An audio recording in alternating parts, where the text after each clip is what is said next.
are you all? This is Mansi. Welcome back to the channel. So अब हम start करते हैं अपना next part. So let's quickly get to the video. So now figure it out. Page number 170 पे first question है The Earth travel approximately 840 million kilometers around the sun in a year. How many kilometers will it travel in a week? So यहाँ पे हमें बोला है 940 million kilometres. तो million कितना होता है बच्चे? मिलियन हमारा होता है बेसिकली 10 lakhs. तो 1 2 3 4 5 6. सो इतने किलोमीटर वो ट्रेवल करता है in how many days? In a year. So 1 year. So this 1 year means 365 days, right? So अब अगर हम अपना रेशियो देखें तो वो क्या बन रहा है कि 940 मिलियन ईयर्स ट्रेवल कर रहा है कितने दिन में?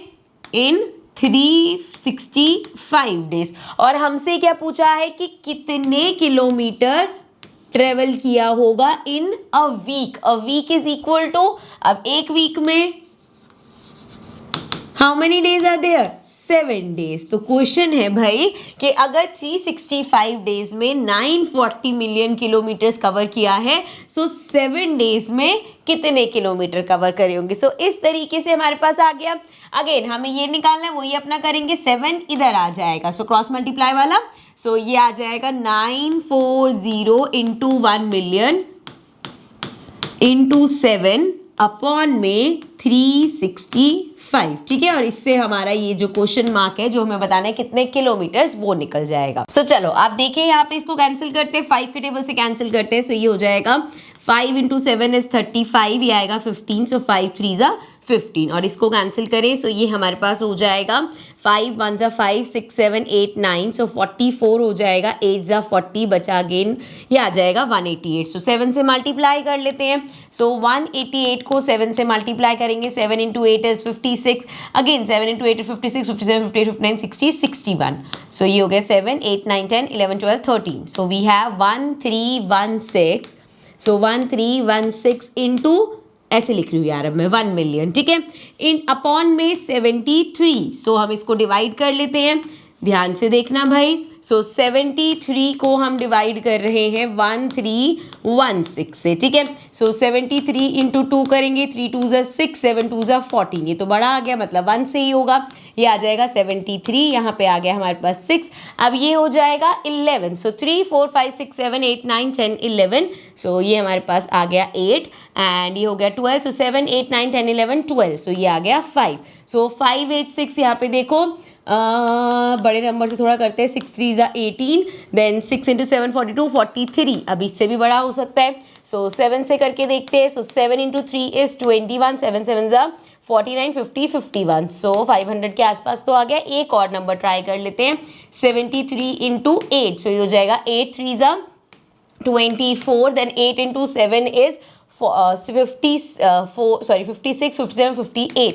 सो ये आ गया 584. यही सबसे नियरेस्ट है, तो 8 से करेंगे, ये आ जाएगा 584. रिमाइंडर बचा 2. सो देयरफॉर अब हम आगे करेंगे तो 18 पॉइंट समथिंग समथिंग आएगा. सो इसको बेसिकली कैंसिल करके 18 पॉइंट समथिंग समथिंग आए. Now 18 point something something something into में 1 मिलियन करोगे. सो हम यहाँ पे रफली कह सकते हैं अप्रॉक्सीमेटली, ठीक है, अप्रॉक्सीमेटली 18 मिलियन किलोमीटर ट्रेवल करेगा 1 वीक में. सिंस ये मिलियंस में चल रहा है तो आंसर हम अप्रॉक्स में दे सकते हैं. सो अप्रॉक्सीमेटली 18 मिलियन हमारा जो किलोमीटर है वो कवर होगा 1 वीक में, या हम कह सकते हैं 7 डेज में. ठीक है, कैलकुलेशन समझ आ गई. बिकॉज यूजुअली ऐसे ही होते हैं कि मैं यहाँ तक करा देती, फिर मैं कहती आप खुद कर लो, और कैलकुलेशन में बच्चे कंफ्यूज हो जाते हैं, इसीलिए वीडियो देखने आते हैं कि समझ नहीं आया कैसे हुआ है. सो आई होप कैलकुलेशन आपको ईजिली समझ में आ गई होगी. तो चलते हैं अपने नेक्स्ट क्वेश्चन पे. Question number 2. A mason is building a house in the shape shown in the figure. So इस तरीके से बन रहा है. He needs to construct both the outer walls and the inner walls. तो outer walls भी बनानी है, inner walls भी बनानी है, and the inner wall that separate 2 rooms. So ये inner wall इसकी बात हो रही है जो 2 रूम को सेपरेट कर रहा है. To build a wall of 10 feet, he requires approximately 1450 bricks. तो देखो जरा, इसको थोड़ा सा ऐसे कर लेते हैं. आप देखो उसने क्या बोला, कितने डेज में, कहाँ गया, सॉरी, कितने फीट के लिए? 10 फीट की अगर वॉल बन रही है, सो 10 फीट की अगर वॉल बन रही है तो उसके लिए कितनी ब्रिक्स रिक्वायर्ड है? 1450 ब्रिक्स आर रिक्वायर्ड। ठीक है, सो यहाँ तक तो समझ में आ गया। अब आगे क्या पूछा है? How many bricks would he need to build the house. तो पूरा ये कंप्लीट बनाने में कितने ब्रिक्स लगेंगे? तो सेम ऐसे कर सकते हैं कि भैया ये देखो 10 फीट बनाने के लिए लग रही है 1450 ब्रिक्स। अब टोटल पूरा हाउस बनाने में कितनी ब्रिक्स लगेंगी, ये क्वेश्चन है। सो हमें बताना है कितनी ब्रिक्स, बट टोटल कितना फीट बनना है वो हम इस फिगर से करेंगे। ठीक है, पहले एक बार पढ़ लेते हैं। Assume all walls are the same height and thickness. तो देखो चलो यहाँ पे वॉल पे वापस आ जाओ, फिर मैं एक बार अच्छे से और समझा दूंगी। सो देखो यहाँ पे हम पहले मार्क कर लेते हैं। ये हमारा 12 है, ये 9 है, ये 6 है, तो ये वाला पार्ट भी 6 हो जाएगा। ठीक है, एंड देन ये पूरा 15 है। यहाँ से देखो ना, यहाँ से लेके यहाँ तक 15 है, और यहाँ से यहाँ तक अगर मैं देखूँ तो ये पार्ट 6 हो गया। बचा हुआ पार्ट कितना होगा? 15 में से 6 माइनस कर देंगे। करेक्ट। So 15 minus 6 is 7 8 9 10 11 12 13 14 15। सो ये हमारा आ गया यहाँ से यहाँ तक का पार्ट 9 फीट। ठीक है, सो ये हो गया 9 फीट। ये अगेन 9 है, ये भी 9 हो जाएगा। ठीक है, दिस इज ऑल्सो 9, एंड ये 6 दे रखा है। उसके बाद ये 9 है, दिस इज 12, एंड यहाँ से लेके ये भी देखो इसके बिल्कुल सामने है, ये भी 12 हो जाएगा। ये इसके बिल्कुल सामने है, ये भी 12 हो जाएगा। अब उसके बाद देखो 15 हमारा क्या था? यहाँ से लेके यहाँ तक 15 था, एंड यहाँ से लेके यहाँ तक कितना हो जाएगा? 9। सो ये हमने सारी जो वॉल्स है उसकी मेजरमेंट्स लिख लिया। हम सबको ऐड कर लेते हैं। सो ये है 15 प्लस 9, अरे सो ये हो गया 15 देन 9, एंड देन यहाँ देखिए तो 12 12 12। सो 12 12 12, उसके बाद ये पार्ट 9, ये पार्ट 6, ये पार्ट 9 अगेन, ये है अगेन 9 6 एंड 9। ठीक है, तो इन सबको ऐड कर लेते हैं। सो ये हमारा हो जाएगा 9 10 15 16 17 18 19 20 29, then 30 31 35 basically 36 37 30 39 40, then 41 42 43 44, then 45 46 47 48 49 50 51 52 53 54 55 56 57 58 59, then 60 and 68। सो ये आ गया 8 और ये आ जाएगा 6। सो 6 7 8 9 10। सो ये आ गया 108 फीट। सो हमने टोटल वॉल्स का देख लिया कि कितना आ रहा है, 108 फीट। अब इस पार्ट को समझो। 10 फीट बनाने के लिए जब उसको 10 फीट बनाना था तो कितना रिक्वायर्ड थी? 1450 bricks were required. So 10 feet बनाने के लिए 1450 रिक्वायर्ड था। हमें बताना है 108 फीट बनाने के लिए कितना रिक्वायर्ड होगा। फिर से हमारा वैसे ही आ गया। अब हमें ये निकालना, अगेन क्रॉस मल्टीप्लाई करते हैं। इसको तो ऊपर भेज दो, मतलब ऐसे होगा। सो ये जो हमारा क्वेश्चन मार्क, चलो मैं इसको x बोल देती हूँ। सो x हमारा हो जाएगा, ये इधर ऊपर चला जाएगा 108 इंटू में 1450, एंड ये नीचे आ जाएगा अपॉन में 10। ठीक है, अब इसको सॉल्व कर लेते हैं। सो ये हमारा हो जाएगा 0 से 0, 0 से 0 कैंसिल हो गए, सिर्फ मल्टीप्लाई करना है। So 145 into 108। So we have 8 5 40, then 8 4 36 32 33 34 35 36। तो ये आ गया 36, देन 8 1 8 9 10 11। 0 से करेंगे तो सब 0 ही हो जाएगा, देन 2 क्रॉस लगाओ। 1 से करोगे तो ये आ जाएगा 5 4 1, एंड ये हो जाएगा 0 6 5 6 4 5 and 1। So 1 5, then we have 6 6 0। So number of bricks required पूरे इसको बनाने में कितनी ब्रिक्स लगेंगी बेटा? 15,660 ब्रिक्स लगेंगी। ठीक है, आई मेक श्योर कि मैं सारे क्वेश्चन की आपको एक एक कैलकुलेशन करके दिखाऊं। मुझे पता है बच्चे कैलकुलेशन में अटक जाते हैं। सो अब आपको ढंग से समझ में आ रहा होगा और कैलकुलेशंस भी क्लियर होंगी। ठीक है, चलो अब आगे देखते हैं, नेक्स्ट देखते हैं। सो नाउ नेक्स्ट हमारे पास है, Puneet father went from Lucknow to Kanpur in 2 hours by riding his motorcycle at a speed of 50 kilometre per our. So 50 kilometre per our की स्पीड से वो गए, एंड कहाँ पे गए? लखनऊ से कानपुर गए, और उनको कितना टाइम लगा? 2 hours लगे। ठीक है, क्लियर, ये चीज समझ में आई। Now if he drives at 75 kilometre per hour, अब स्पीड उन्होंने चेंज कर ली, 75 किलोमीटर पर आवर कर दी। So now how long will it take for him to reach Kanpur, can we form this problem as this proportion. So हमसे ये पूछा है। अब ऐसा क्वेश्चन देख के हम क्या सोचेंगे, देखो जब 50 किलोमीटर पर आवर की स्पीड पे थे तो 2 घंटे लगे, अब बताओ कि अगर 75 किलोमीटर पर आवर की स्पीड है तो कितना वो लगेगा, तो अब कहोगे वही मैम क्रॉस मल्टीप्लाई करेंगे आंसर आ जाएगा। लेकिन जस्ट बिकॉज वो अपीयर हो रहा है कि ये ऐसे वाला है तो वो करेक्ट होगा, ये जरूरी नहीं है। ध्यान से इस चीज को सोचो कि जब वो स्पीड बढ़ाएंगे क्या रेशियो सेम रहेगा। देखो इसको बहुत छोटे से एग्जांपल से मैं आपको समझाती हूँ। मान लो कहीं कोई हम वॉक करके जा रहे हैं एंड 20 किलोमीटर पर आवर की स्पीड से जा रहे हैं, ठीक है। सो 20 किलोमीटर पर आवर का क्या मतलब है कि मैंने 20 किलोमीटर कवर कर लिए 1 घंटे में, ठीक है। अब अगर मैंने अपनी स्पीड लेट्स सपोज कर दी 30 किलोमीटर पर आवर, सो अब 30 किलोमीटर पर आवर का मतलब है 30 किलोमीटर में मतलब 1 घंटे में 30 किलोमीटर में ट्रेवल कर रही हूँ। तो अब जरा आप मुझे देख के बताओ क्या ये रेशियो और ये रेशियो सेम है, क्या ये प्रोपोर्शनल है?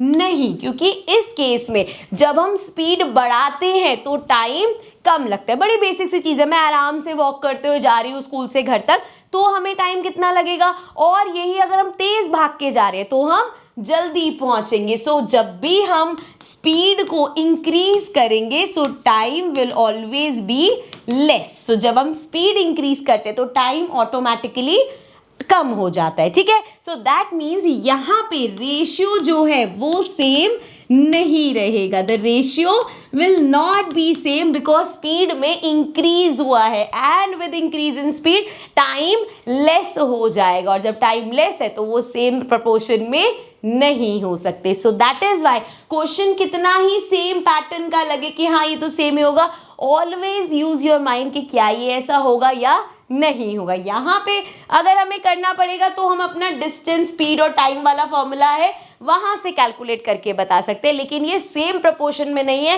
रेशियो के हिसाब से नहीं कर सकते इसको, ठीक है। चलो अब नेक्स्ट देखते हैं, आगे बढ़ते हैं।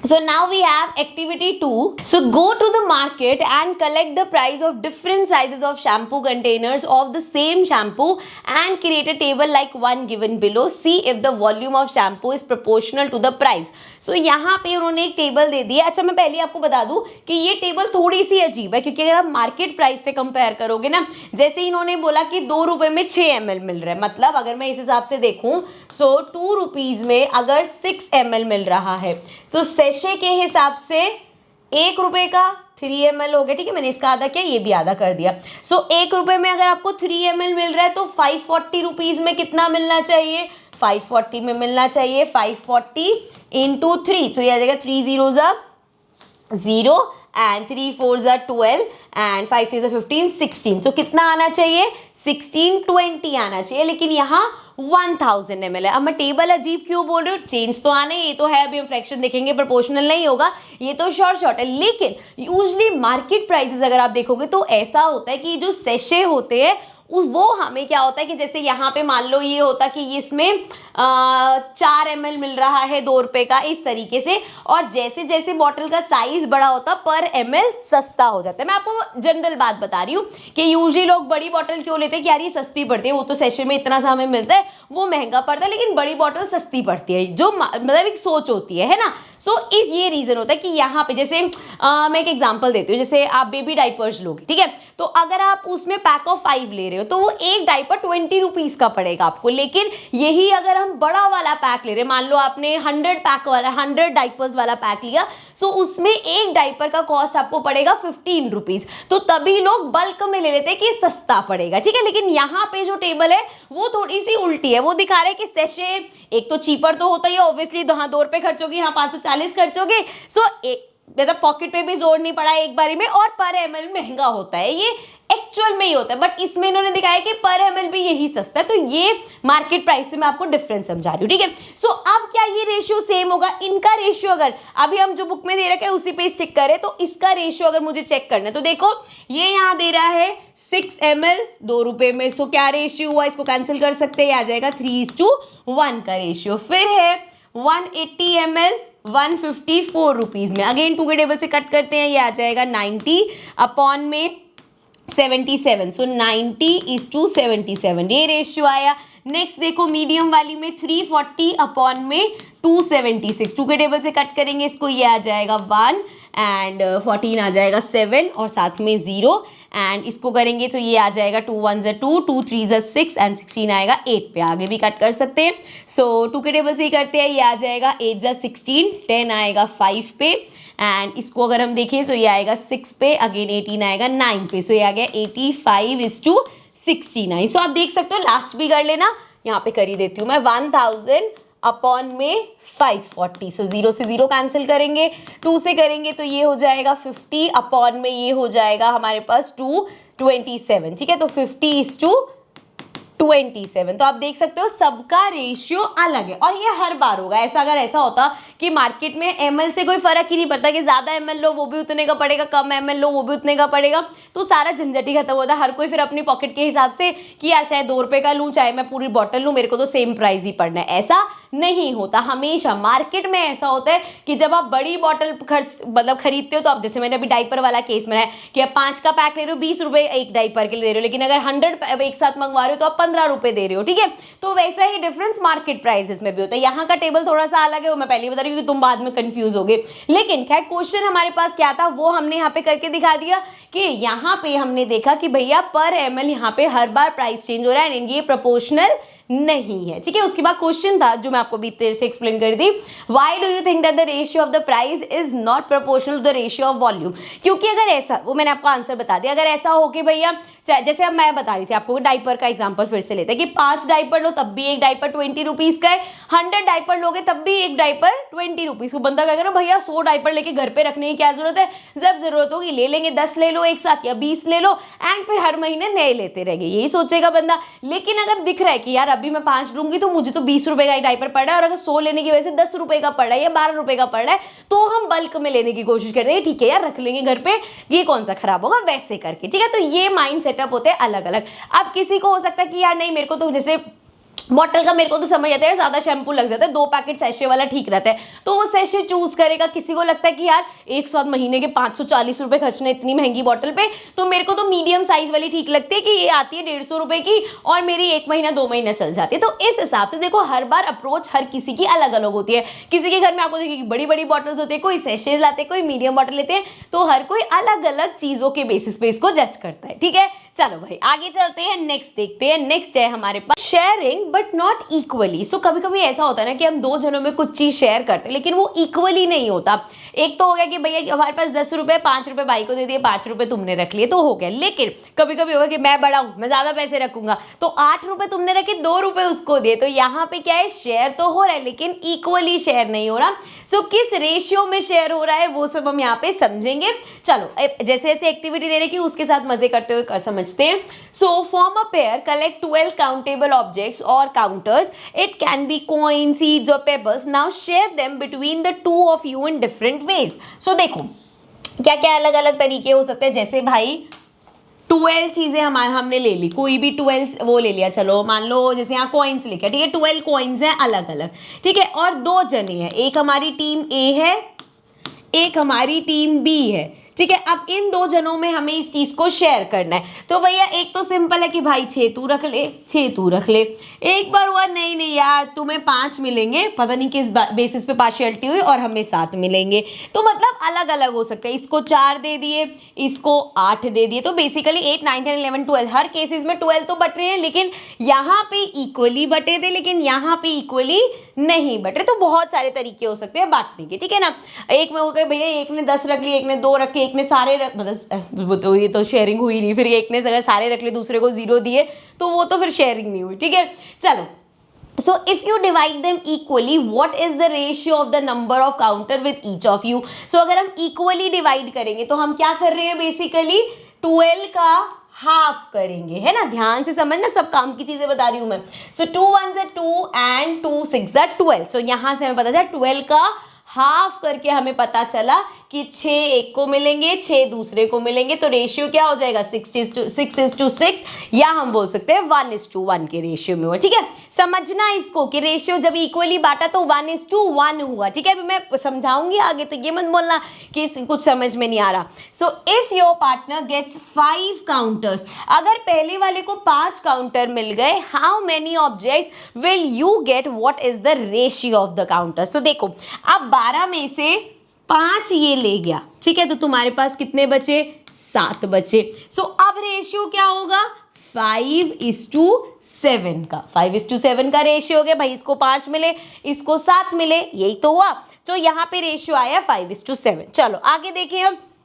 Now, if you want to share the counter between the two of you in the ratio of 3:1, so how many counters would each of you get? अब ये वाला रेशियो तो बहुत आसान था कि टोटल 12 थे, 5:7 के रेशियो में बांट दिया। यहाँ पे उन्होंने बोला 3:1 के रेशियो में बांटो। तो अगर हम ऐसे करें कि एक बंदा 3 ले ले, एक बंदा 1 ले ले, सो ये तो सिर्फ 4 चीजें हुई। अभी तुम्हारे पास टोटल कितनी थी, 12 थी। अब 3 एक ने ले ली, 1 एक ने ले ली, 4 तो चले गए, कितनी बची, अभी भी यहाँ पे 8 काउंटर्स बच गए। ठीक है, उसने कहा चल ठीक है भाई, क्योंकि हमें रेशियो तो 3:1 ही रखना है, तो फिर से 3 तू और ले ले और मैं यहाँ पे 1 और ले लेता हूँ। ठीक है, सो ये क्या हुआ, अब 4 और चले गए, लेकिन अभी भी 4 बचे हुए हैं। तो भैया उसने कहा ले भाई तू ले, 3 और ले ले, मैं 1 और ले लेता हूँ। तो अब टोटल देखो कि 3 4 5 6 7 8 9, तो पहले वाले को 9 मिली और दूसरे वाले को 3 मिले, 1 2 3।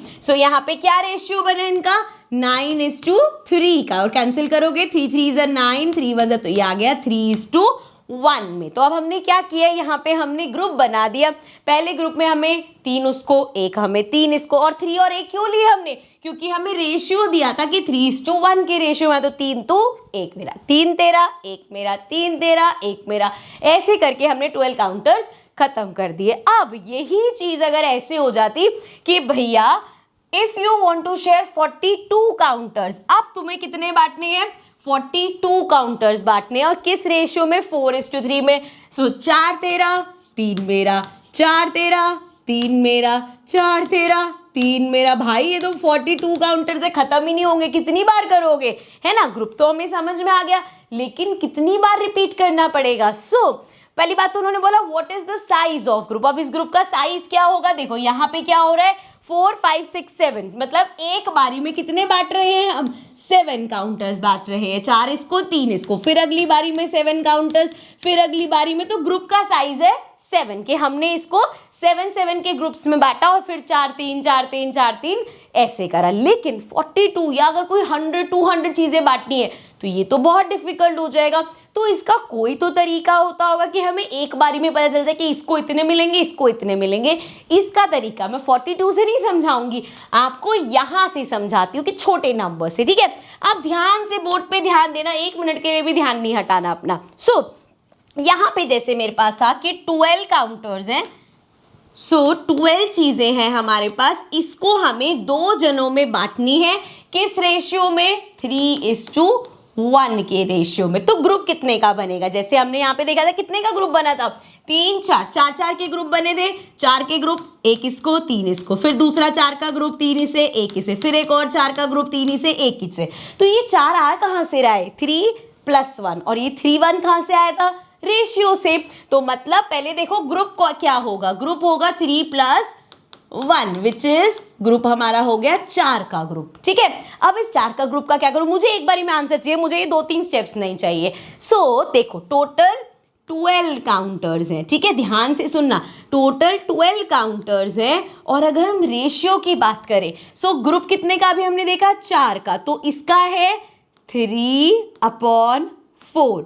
इसका रेशियो कितना है, टोटल 4 है, इसको तीसरा हिस्सा मिलना है, तो 3/4। दूसरे वाले की बात करें तो ये 1/4। एक बार फिर से ये चीज समझाती हूँ कैसे किया हमने। रेशियो है 3:1, मतलब पहले वाले को टोटल कितने हैं, 3 + 1 दैट इज 4। तो पहले वाले को 4 में से 3 मिलेंगे, दूसरे वाले को 4 में से 1 मिलेगा। ये इस रेशियो का मतलब है। क्या करा हमने, यहाँ पे 3 अपॉन में 3 प्लस 1, यहाँ पे 1 अपॉन में 1 प्लस 3, तो क्या आया हमारे पास 3/4 और 1/4, मतलब इसको जितना भी टोटल है उसका 3/4 मिलना है और इसको जितना भी टोटल है उसका 1/4 मिलना है। तो उसके लिए हमने क्या किया, 12 का 3/4, 4 से इसको कट करो, 4 3 ज़ा 12, 3 3 ज़ा 9, सो इसको 9 काउंटर्स मिलेंगे एंड 4 3 ज़ा 12, 3 1 ज़ा 3, इसको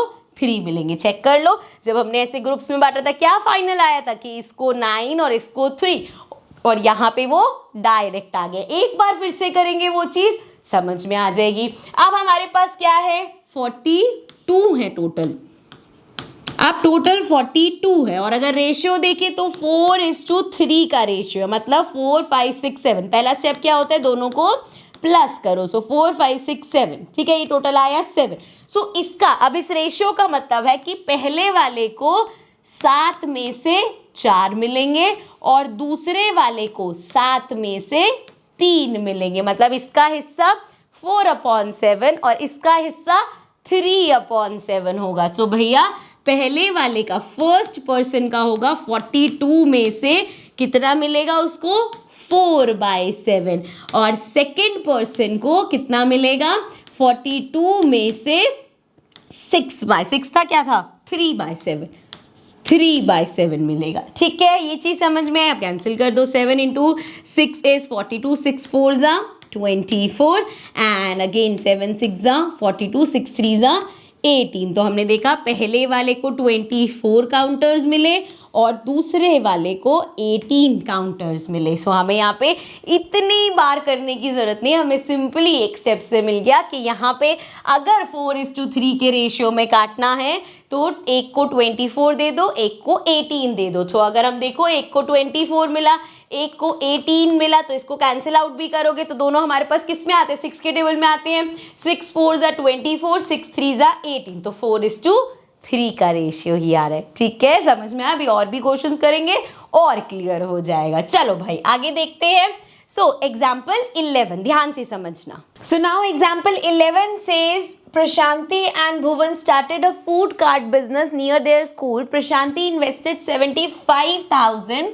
So Prashanti ने कितना इन्वेस्ट किया है, she has invested 75,000 rupees and Bhuvan has invested, Bhuvan ने इन्वेस्ट किया है 25,000 रुपीज। ठीक है, so now at the end of the first month they gained a profit of 4,000। अब फर्स्ट मंथ के बाद 4,000 का प्रॉफिट हुआ है। सो कितना प्रॉफिट हुआ है भाई, उनको 4,000 रुपए का प्रॉफिट हो गया। ठीक है भाई, they decided that they would share the profit in the same ratio as that of their investment. What is each person share of profit. अब देखो, एक ने 75,000 रुपीज लगाए, एक ने 25,000 रुपीज लगाए। अब दोनों कह रहे हैं कि देखो भाई सीधी सी बात है, हम लोगों ने 4,000 का प्रॉफिट हुआ है, ऐसा नहीं कि 2-2 हज़ार बांट लो, उसने ज्यादा पैसे लगाए हैं, वो ज्यादा उसको प्रॉफिट मिलना चाहिए। तो पहले हमें देखना पड़ेगा जो इन्होंने पैसे लगाए हैं वो किस रेशियो में लगाए। सो एक ने लगाया 75,000, एक ने लगाया 25,000। सो ये कैंसिल हो गया हमारा।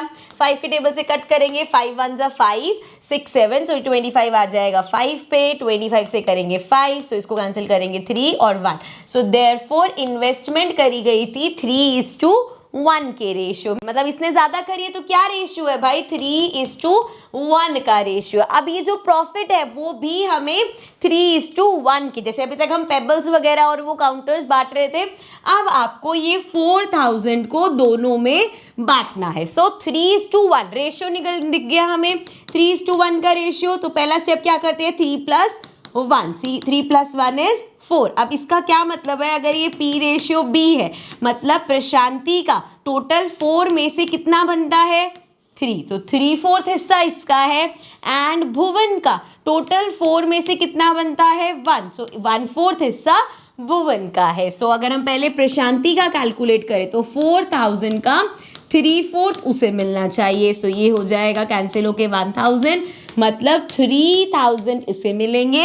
एंड अगर हम भुवन की बात करें सो 4,000 का 1/4 इसको मिलना चाहिए। सो इसको कितना मिलेगा, ही विल गेट 1,000 रुपीज। तो जो प्रॉफिट हुआ है 4,000 का उस 4000 में से 3000 प्रशांति के जिसने 75,000 लगाए थे एंड 1000 भुवन के जिसने 25,000, जिसने ज्यादा पैसे लगाए उसको ज्यादा प्रॉफिट मिलना चाहिए ना। सो इस तरीके से हम डिस्ट्रीब्यूट करते हैं। नेक्स्ट देखते हैं। So example number 12 says a mixture of 40 kg contain sand and cement in the ratio 3:1। सो एक मिक्सचर है 40 kg का, 40 kg का हमारा मिक्सचर है। इसमें क्या क्या डला हुआ है, सैंड और सीमेंट है इस मिक्सचर में। अब यहाँ पे उन्होंने बोला सैंड 3:1, सीमेंट 1, 3:1 का रेशियो है, ठीक है। How much cement should be added to the mixture to make the ratio of sand to cement 5:1?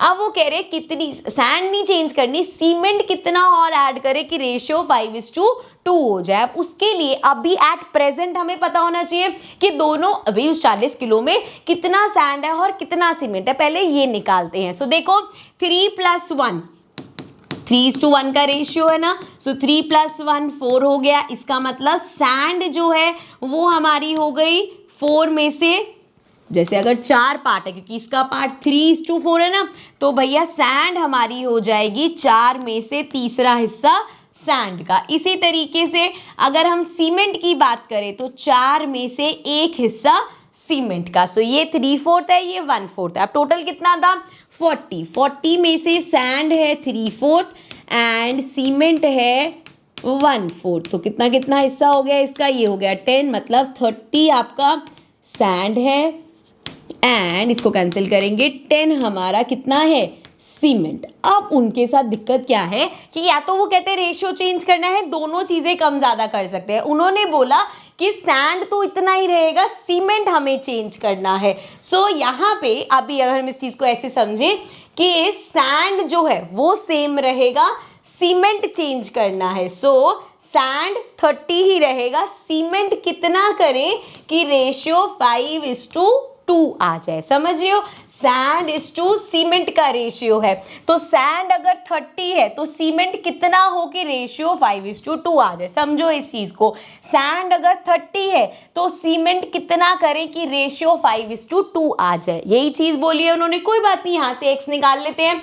Again वही अपना क्रॉस मल्टीप्लाई, 2 उधर भेजो, ये हो जाएगा 30 × 2, 5 आ जाएगा नीचे, x चला जाएगा ऊपर, ठीक है। तो ऐसे हो जाती हूँ मैं, आपको दिख जाएगा आराम से। सो ये कैंसिल करो, 5 × 6 करो, 30, 6 2 12। सो उन्होंने बोला अगर रेशियो कितना चाहिए 5:2 चाहिए, सो सीमेंट कितना होना चाहिए, सीमेंट होना चाहिए 12। तो ऑलरेडी 10 kg तो उसमें है, सो देयरफॉर 2 और एक्स्ट्रा ऐड करना पड़ेगा। यही उन्होंने हमसे पूछा था क्वेश्चन में कि कितना एक्स्ट्रा ऐड होगा। सो हमने यहाँ पे कैलकुलेशन करी कि रेशियो अगर 5:2 चाहिए, सो उस केस में अगर 30 हमारा सैंड है तो सीमेंट 12 होना चाहिए। अब 10 तो इसमें ऑलरेडी है, मतलब 2 kg सीमेंट और डाल देंगे, ठीक है, क्लियर है। So this was the end of this part. इसके आगे के जो भी हमारे पेजेस बचे, टॉपिक्स बचे, उसको हम कंटिन्यू करेंगे अपने नेक्स्ट पार्ट में। तब तक के लिए क्या करना है, आपको लाइक करना है, शेयर करना है, और अगर सिर्फ वीडियोस देख रहे हो, चैनल को सब्सक्राइब नहीं किया, so please make sure to subscribe the channel. Bye for now.